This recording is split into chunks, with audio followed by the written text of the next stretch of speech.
And I would also point out that our rules in some cases are more restrictive than other states that have a kind of shelter and home order out there. So for example, Florida has a shelter and home, but they've exempted religious services. Well, we're not exempting religious services here in Nebraska with our directed health measures. So these things aren't all apples to apples, so you have to take that into consideration. So we are taking the appropriate steps with a plan that was crafted with the help of University of Nebraska Medical Center. We are working our plan. We are sticking to our plan.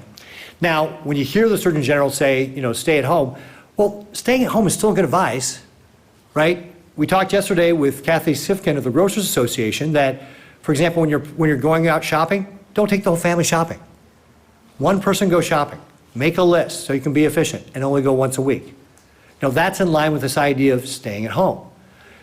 Don't go out and do unnecessary things and stay at home, and that way you can help slow down the spread of virus here in our state.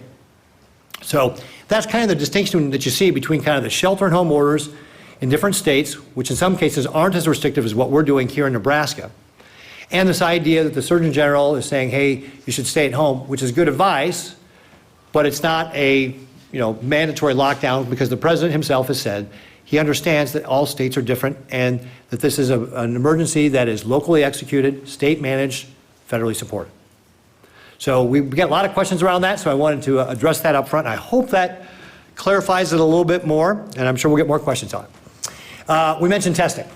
So we have seen an increase in testing. Yesterday, we got back 696 results.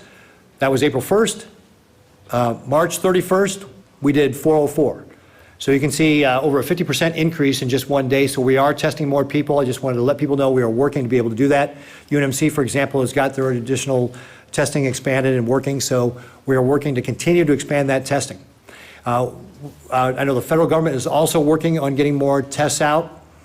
We are working with the federal government to see when that will happen. We've been given no timeline from when they may provide us more machines and more assays and so forth to be able to do more testing. But that is, we are looking to buy more in the marketplace, and we're also working with the federal government to look on how we can expand testing.